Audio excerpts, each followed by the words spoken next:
Two sisters, two queens. At first glance, the daughters of Henry VIII could not be more different. The relationship between Elizabeth and Mary is a very difficult one to read. There's an enormous age gap, for one thing. Mary's childhood was steeped in the Catholic Church. Everything about her life was about religion. Elizabeth had a Protestant upbringing, so Mary seemed probably somewhat old-fashioned, diametrically opposed to her on issues of religion. Tudor society at the time of their rule was ill-equipped to accept a female sovereign. England is a patriarchal society.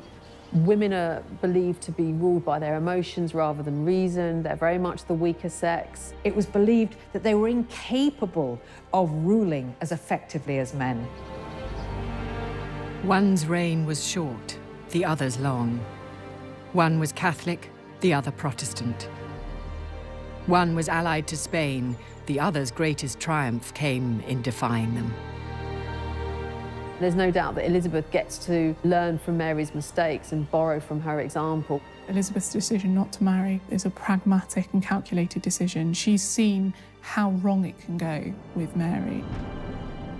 Is the kind of queen of spin before spin was invented. And one of the things she was so successful at is erasing Mary's legacy. Many people forget the fact that actually Mary was the first crowned Queen of England. One was reviled as Bloody Mary. The other was celebrated as Gloriana, the Virgin Queen. But more unites these half-sisters than many realize.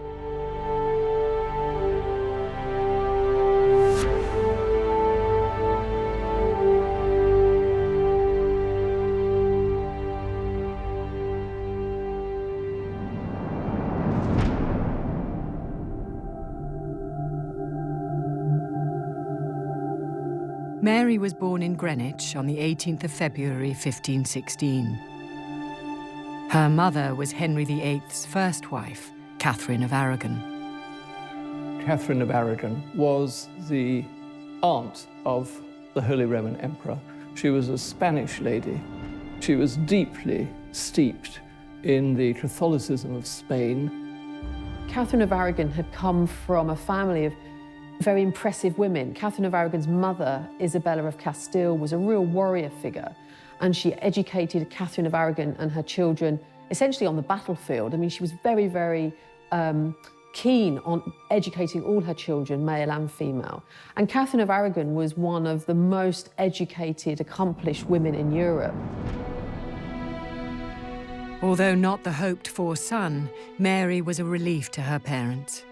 They had been married almost 7 years, but a series of miscarriages and stillbirths had denied them heirs. Mary was proof they could have children. With Catherine only just 30 and Henry even younger, there was still hope that a younger brother would one day join Mary. As a child, Mary was fair and ruddy-cheeked, just like her father. Henry loved children and doted on his daughter. She had the finest education a girl could expect at this time. Mary, as far as Henry was concerned, should be brought up to be a good wife. But actually, Mary's mother, Catherine of Aragon, didn't want to settle for that. She was brought up very largely by her mother to be a Spanish-speaking, Spanish-believing Spanish Catholic. She's surrounded by an army of attendants, the best tutors. She's brought up to be able to dance, to sing. She's extraordinarily accomplished, even by a very young age. It's not really until 1525, when Mary is sent to Ludlow as the de facto Princess of Wales and goes to rule Wales effectively for her father, that she gets a proper formal education in things like Latin and Greek and strategy, the things you need to be a monarch. Mary's education stood her in excellent stead. She believed that she was just as intelligent as any man. She believed that she had the abilities, the intellect of her father, and also the reflection, the consideration, and the religious knowledge of her mother. Above all, her education was preparation for her future as a royal bride. A princess was a valuable commodity in 16th century Europe. Arranged marriages could make or break treaties and alliances. They could change the course of history. If you were a king in the 16th century and you had children, they had two functions. If you had a son, his function was to succeed you and be a strong male ruler. If you had a daughter, she was a bargaining chip. And Mary was quite a valuable chip to put down on the gaming table. Every time Henry VIII decided to make a peace treaty or a trade treaty with another monarch, he usually said, "You can have my daughter, she can be your wife." And she was an incredible prize. She's betrothed a number of times to different Valois princes. She's married into the Habsburgs a couple of times, but it's really just a political dynastic maneuver. It's not necessarily going to be set in stone. The first time she was betrothed was about 2, so young, but it was a symbol of an alliance. And so right from a very, very early age, she was this pawn in a game of European diplomacy, really. During Mary's adolescence, her life would change forever. In 1625, her beloved mother Catherine turned 40. It only confirmed what had seemed likely for some time. She would never give Henry the son he desired. Henry had a fanatical desire for a son. He was fixated on it. But you can understand why. He'd been married since 1509, since the very beginning of his reign. So that was several years of disappointments. And we must remember, Henry VIII was only the second Tudor king. He had a job to do in securing the dynasty. It's important that we think of the Tudor dynasty without hindsight, and we understand that for a long time it was quite precarious. Henry was surrounded by enemies. Scotland, Wales hated him, Ireland, France, Spain, the Holy Roman Emperor. They all were vying to get their hands on the throne. Everything depended on succession. The main job of a monarch was to preserve the dynasty, to pass on the dynasty, because otherwise there would be civil war. It's very important to Henry that he not only has a male heir, but that he hopefully has 2 or 3 of them. He became so obsessed with having a son that it cancelled out everything, anything and everything. His whole mind was focused on having a child. There was nothing else that mattered.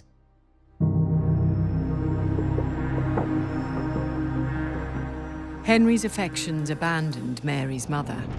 He had become obsessed with one of the Queen's ladies-in-waiting, Anne Boleyn. The king had taken mistresses before, but never like this. Henry fell passionately in love with Anne. He was convinced she would give him a son. He had to marry her. Catherine had to go. Catherine and Henry had had a very happy marriage for 20 years, but once she was beyond childbearing years, their marriage really did fall apart. Henry became obsessed by the idea that he was cursed, and he blamed the fact that Catherine had been married to his brother, who had died before she'd married to Henry. Henry decided that this particular verse in the book of Leviticus meant that his marriage was incest, and that he should therefore be allowed to declare that the marriage was null and void, that it had never taken place.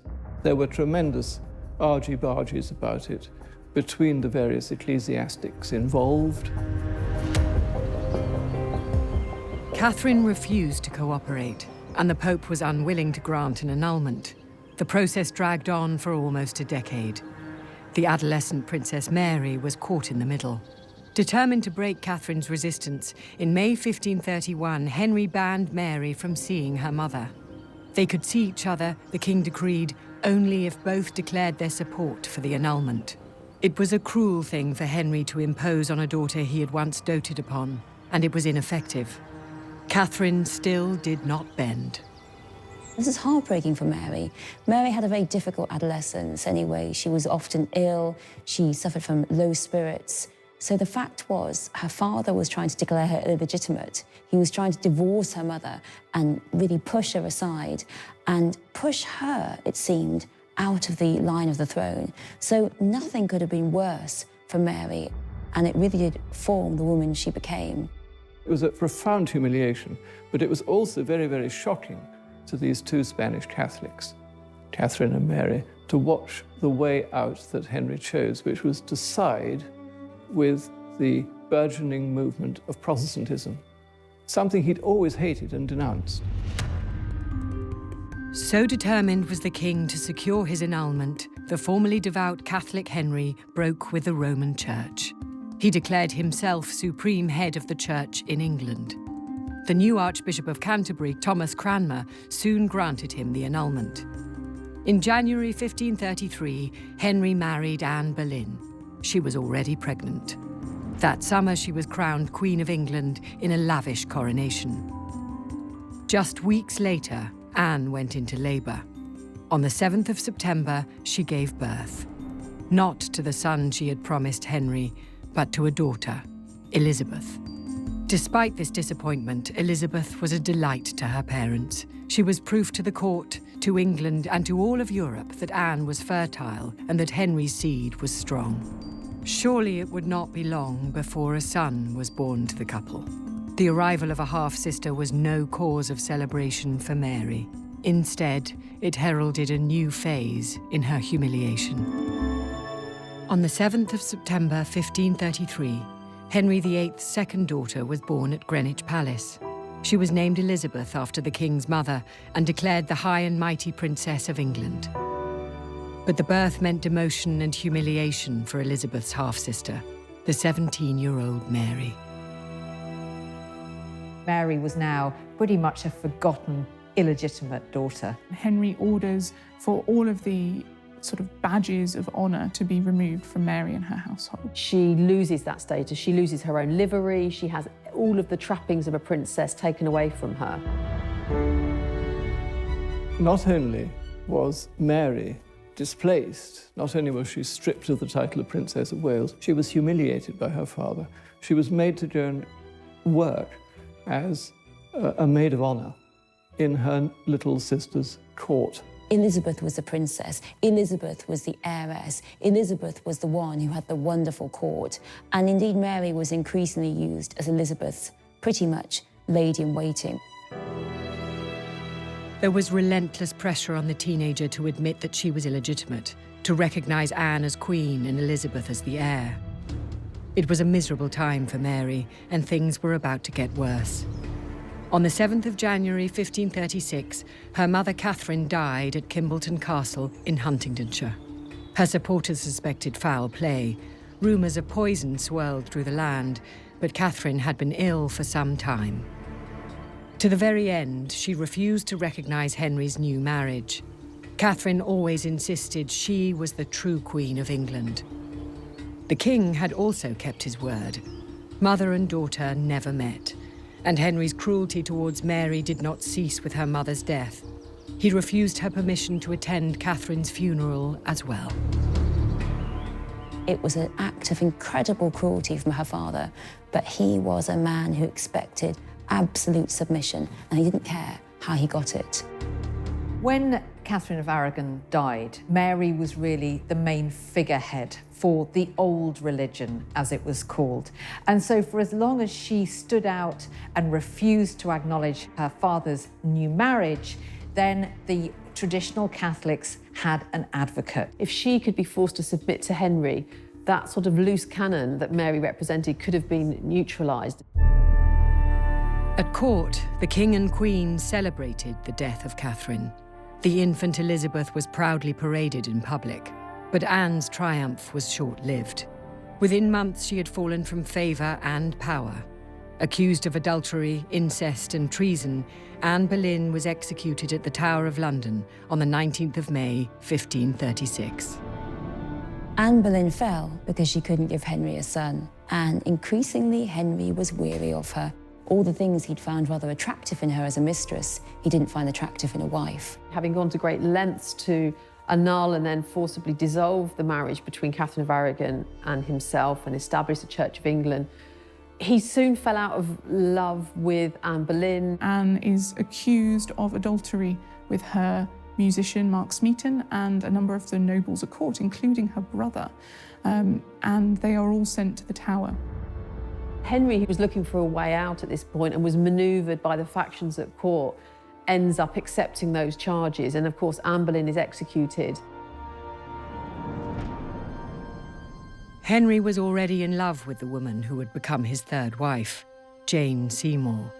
They were married just days after the execution of Anne Boleyn. It was at this time that Mary finally caved. Still mourning her mother, she was desperate to regain the love of her father, and she was frightened of what he might do to her. She finally recognized Henry as head of the Church of England and acknowledged that she was an illegitimate child of incest. Mary regretted it for the rest of her life. The rewards for her sacrifice were slight. She was allowed back to court, but the new Act of Succession did not restore Mary as his heir. Instead, it stripped Mary's half-sister, the infant Elizabeth, of her titles and status, and it made any child of the new Queen, Jane Seymour, next in line to the throne. That child came in the autumn of 1537. Henry finally got what he had long craved, a son, Edward.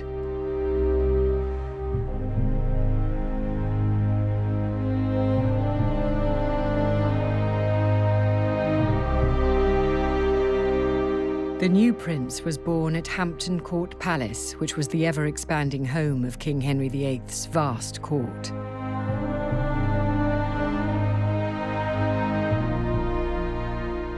He's delighted, he's thrilled, everything has been vindicated. And the two sisters, well, they're pretty much forgotten for him. They're irrelevant, they're members of the court, but he has no more interest in them.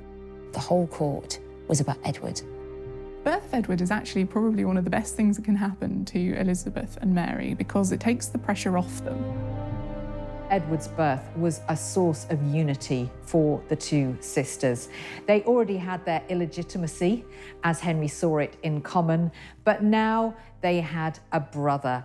And there was every expectation that that meant neither sister would be queen. So if they had felt some competitiveness between them, that surely would have dissolved. Elizabeth starts to receive a degree of education in her own household, and indeed later on will join the household of her half-brother and receive a much better education. And then for Mary, she's invited back to court. So she spends an awful lot more time at court with Jane Seymour. She becomes reacquainted with her father. So her fortunes take a massive upswing. Queen Jane died soon after Edward's birth. 3 other wives would follow for the king over the next decade, but there were no more siblings for Mary and Elizabeth. For the rest of their father's life, they shared the same uncertain status. Henry VIII died on the 28th of January, 1547. A new Act of Succession had passed a few years earlier. Henry's 2 daughters, though still officially illegitimate, were restored to the line. But first would come their young brother, Edward. Edward came to the throne when he was very young, and he had what we call regencies, protectorates, pretty much a succession of powerful men pulling the strings. They were pushing the country in a very Protestant way, but also Edward himself was a very keen Protestant, and a lot of what was happening during his reign was at his behest. He was described as a lusty child, well-fed. You only have to look at the early portraits of him to see he was thriving. He was very sporty. He was a good horseman. He was a good athlete. He aspired to, as his father had done, to fight in tournaments. There's no evidence to suppose that he was a weakling in any way. Historians have increasingly identified that although Edward was still a boy king, he gradually is becoming much more interested and able and keen to assert himself. So the king remains an important figure, even though he's a boy. The reign of Edward VI would prove a difficult time for the 2 sisters.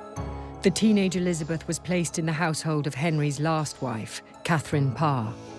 There, it is thought she was sexually abused by Parr's new husband, Thomas Seymour. Mary, meanwhile, clashed with her brother's government over its religious reforms. She refused the new English prayer books. Her household maintained the traditions of the old religion. She's at loggerheads with the council for much of Edward's reign over her right to have Catholic mass said in her household. Edward is saying, you will submit to me, I am king. And Mary says, you're my little brother. I'm certainly not going to take orders from you. So they have these really quite full-on spats. Mary was not a softly sort of person, and there was a terrible Christmas when they had a stand-up row in front of the whole court, and both of them burst into tears over religion, over the fact that Mary disbelieved. Mary thought what he was doing was wrong, and he thought what she was doing was wrong in the Catholic Mass. There was no way of finding common ground between them. The reign of Edward VI would be a short one. Early in 1553, he fell ill. On the 6th of July that year, the 15-year-old king died. The death was kept secret by his government for days. There was a plan to fix the succession. Edward was more than aware Mary was waiting in the wings and had every intention of restoring Catholicism. So all the work that had been done in establishing the Protestant Church would be immediately undone. Edward doesn't have time to go to Parliament. He's too ill. So in the April before his death, he writes the device for the succession, which excludes both of his sisters, Mary and Elizabeth, from the line of succession. He changed the succession to ensure that his first cousin, once removed, Lady Jane Grey, who happened to be married to the son of his protector, the great and powerful Northumberland. She was a girl that really no one had really heard of. And that, he thought, would secure the succession. It would be a Protestant country forever and ever. The Lady Jane Grey accession was a Protestant coup. That was the point. Word of the king's death spread. From her vast estates in East Anglia, Mary began raising an army. England was on the brink of civil war. In the summer of 1553, England was in crisis. Its boy king, Edward VI, had died, but who would rule after him? In his dying days, Edward had anointed his teenage cousin, Lady Jane Grey, as his successor. The Protestant king hoped to exclude his Catholic sister Mary from inheriting the crown. About 3 days before Edward's death, Mary's riding to court to see her brother, believing that he's been unwell, he's now better, and she's been invited to court. She was going to be seized and imprisoned so that Lady Jane could ascend the throne. They had fundamentally underestimated Mary. She got as far as Hertfordshire, and she got a tip-off from court, from a supporter at court, saying, "Do not come. There's a plan, basically, to capture you." She didn't have much good luck in her life, but this was good luck. One of her supporters rode like Billy-O through the night and got to her and told her that she was the Queen of England. She turns around and rides with all of her retainers into East Anglia and starts to muster her troops. It was an area in which Mary held extensive estates, so she could call on a great deal of support. She thought that this is her chance. God has protected her through all of her life to take her place on the throne and to restore Catholicism. So this was absolutely her divine mission. Mary was absolutely determined and prepared to fight for her throne if she needed to. And that's where this Tudor, pig-headed, stubborn attitude comes in.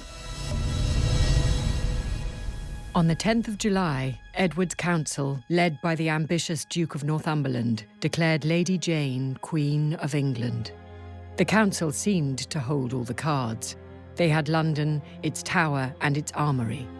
Northumberland set about raising forces to apprehend Edward's sisters, Mary and Elizabeth. And the minute he left, all the people started saying, is that really a good idea? The Privy Council suddenly starts to panic. When she's proclaimed queen, there's a stony silence around London. It's sort of an eerie experience that nobody's cheering for Queen Jane. They saw her for what she was. She was a usurper, albeit an unwilling one. They wanted the daughter of Henry VIII to be queen. The people wanted the correct person to be queen, and that was Mary. There would be no civil war, no armed conflict at all. As the frightened Jane waited in the Tower of London, people across the country declared their allegiance to Mary instead. Even Northumberland himself was soon forced to face the inevitable. 6 days after leaving London to arrest Mary, he recognised her as queen. At once, Mary marched on London to begin her reign. Her sister Elizabeth was left in a precarious situation. She was Mary's heir. She could be an ally or a threat. In early August, Elizabeth met her sister outside London. Accompanying her were 1,000 horsemen. Her gentlemen dazzled in green and white Tudor livery. It was a statement of support for Mary, but also a reminder of Elizabeth's own status and power. Together, the two sisters rode into London. London had been waiting. They'd swept the streets, they'd covered the buildings with tapestries, and Mary came in looking every inch a queen. She is dressed all in purple, royal, regal colours. She's festooned with jewels and pearls. She's really presenting herself in the most spectacular fashion so that people immediately understand that she is the centre of attention. Mary didn't have a stage presence. She was awkward, she was shy, but nevertheless, it was a magnificent spectacle as this rightful queen, who was going to restore unity and peace, came into London, followed by the statuesque, tall, by now strangely ethereally beautiful sister, Elizabeth. Both Mary and Elizabeth had a very keen sense that they were both Henry's daughters. There was a real sort of sense of Tudor legitimacy flowing through their veins. Now, this was a show of solidarity. That's what it was intended as, to show off the strength of the Tudor dynasty. But there was an awful lot more simmering beneath the surface of this display. Elizabeth was above all a politician, and she wanted political influence for herself and to protect her interests. And she knew the best way was to throw herself behind her sister. And when she rode in, yes, it was all about Mary, the Queen, but it was also about Elizabeth behind her, the second in line to the throne. Mary was crowned on the 1st of October. She started as she meant to go on. It was a Catholic service. She made it clear from the outset she wanted England to forget that little blip of Protestantism and return to being a Catholic country. When she comes to the throne, Mass is still illegal. You can't celebrate a Catholic Mass. But over the next few years, she's pushing quite gently, actually, for the reintroduction of Catholic practices. The chief obsession of Mary Tudor was to restore the Catholic faith to England. And it was that aim which determined all her political life, all her foreign policy, everything. They were going back to the Catholicism of her youth. Britain was now a Catholic country, and everyone had to obey that. And if you did not obey that, you would be punished. But if the Catholic faith was to be restored in England permanently, Mary would need a child. For that, she needed a husband. Her choice stunned advisors and the nation. He was to be Prince Philip of Spain, heir to the Habsburg dynasty which ruled much of Europe. They married on the 25th of July, 1554. They had met just 2 days earlier. Mary's always facing a difficult position when she has to choose a bridegroom. She can't easily marry a subject, an Englishman, because he will be elevated above her, so the rest of the nobility won't be happy to follow him. And if she marries a foreign prince, she essentially puts England into the hands of a foreign power. So she's really damned if you do and damned if you don't. Mary had Spanish support when she had been excluded from the throne. She wanted to pay them back. And above all, she wanted to make this great dynasty to be like her mother, the Spanish princess, to marry once more into Spain, create this unity, just like her father and mother. In some ways, it's very sensible. It's a strong dynastic match with a Catholic power. Philip himself isn't a bad prospect either. A very advantageous marriage treaty was drawn up, what we might describe as a prenup these days, which basically said Philip had very little role in government. He couldn't introduce new languages into government. He couldn't, make appointments. He couldn't take Mary out of the country. England couldn't just naturally be drawn into his wars. However, many people feared that a marriage to Spain when Mary was a woman would basically mean England getting swallowed up in the Spanish Empire, and that Philip would end up running the show. Poor Mary never grasped this fact. She never grasped how important it was in the eyes of her subjects and in the eyes of the ruling class, how important it was not to have foreigners ruling England. The horror of England being subservient to a Catholic country, to a foreign power, to a very powerful foreign power who had links to the Holy Roman Empire, well, that was just too much. A plot was hatched to force Mary from the throne and replace her with her half-sister, Elizabeth.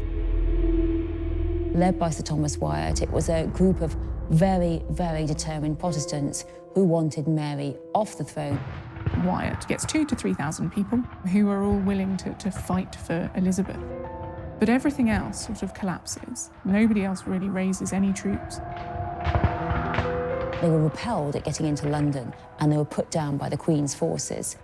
The ringleaders of the rebellion are all sentenced to death and executed very publicly to show the power of Mary's regime.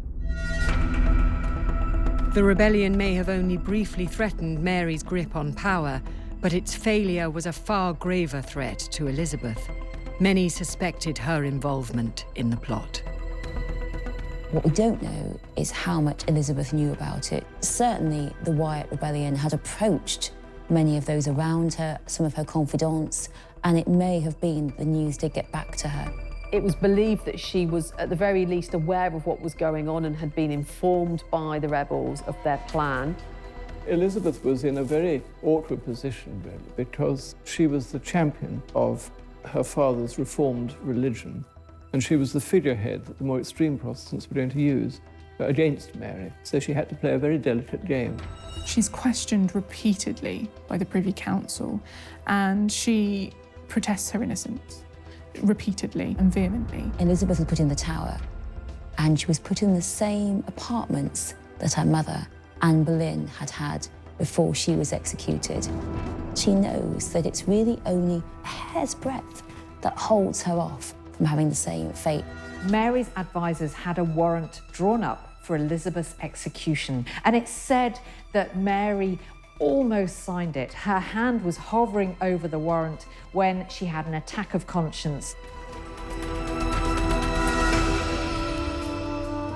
Mary spared her sister. Perhaps she was moved by the letter Elizabeth sent begging for mercy, or perhaps Mary did not wish to inflame divisions in the country further by ordering her execution. Instead, she imprisoned Elizabeth for a few months before releasing her. Mary, after all, had other pressing matters to attend to.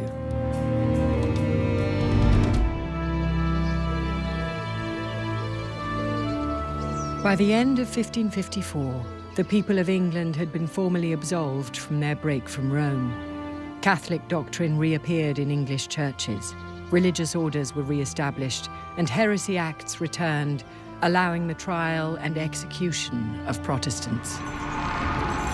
Mary has gone down in history as Bloody Mary. She sent many hundreds of Protestants to the flames.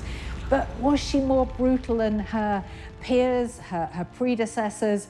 I don't think so. The 16th century isn't noted for kindly monarchs. Mary isn't alone in having killed people for their religious faith. What was notable about Mary's reign is the ferocity of the burnings. The persecution period was small, and over a few years, 287 men, women and children were burned. Mary hadn't expected that she'd need to burn so many. She really felt that a few would set an example to the rest. There's this belief in the 16th century that if you allow a heretic to live, then you will be damned alongside them. So Mary has a responsibility and a duty to remove these heretics from England. It's not considered bloodthirsty. It's considered a necessity. In late 1554, Mary fell pregnant. The following spring, she summoned Elizabeth to court so she could witness the birth. It was a child who would displace Elizabeth from the line of succession and confirm England as a Catholic nation. Everything was going Mary's way.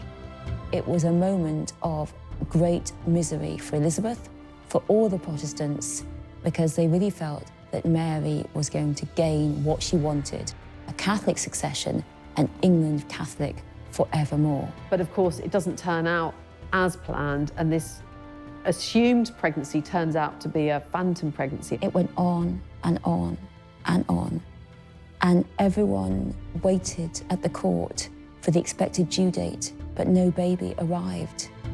Mary then has to emerge from her bedchamber and face the humiliation of saying, oh, I wasn't actually pregnant, even though the whole of England, the whole of Europe had been holding its breath, waiting for an announcement of an heir. Mary had never enjoyed good health. There are many reports of her having stomach pains, often feeling faint, feeling sick, even from her early childhood.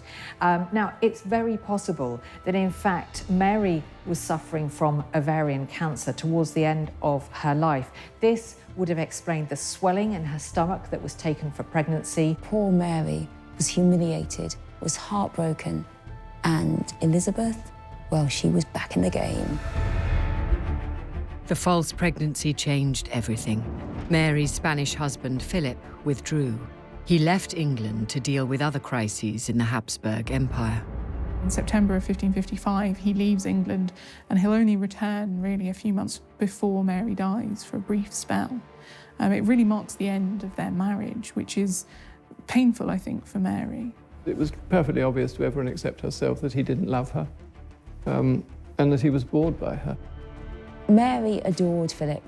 She was obsessed with him, but her feelings weren't reciprocated, and he waited around for the baby, and once he found there was not one, he was pretty angry, pretty embarrassed, and stormed off back to Spain to look at his ships instead. So Mary was doubly humiliated. It was far from the only setback for Mary. She had hoped a Catholic England would be welcomed back into the embrace of Rome. Instead, the country was increasingly isolated. Habsburg wars in Italy had made Mary's husband Philip an enemy of the Pope, the austere and authoritarian Paul IV. Mary's dream of an England united with Rome lay in tatters. She was nearing 40. She was childless and her husband was absent. England's future seemed certain.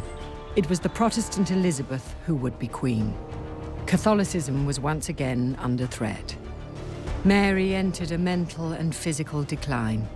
By mid-1558, her ill health was widely known.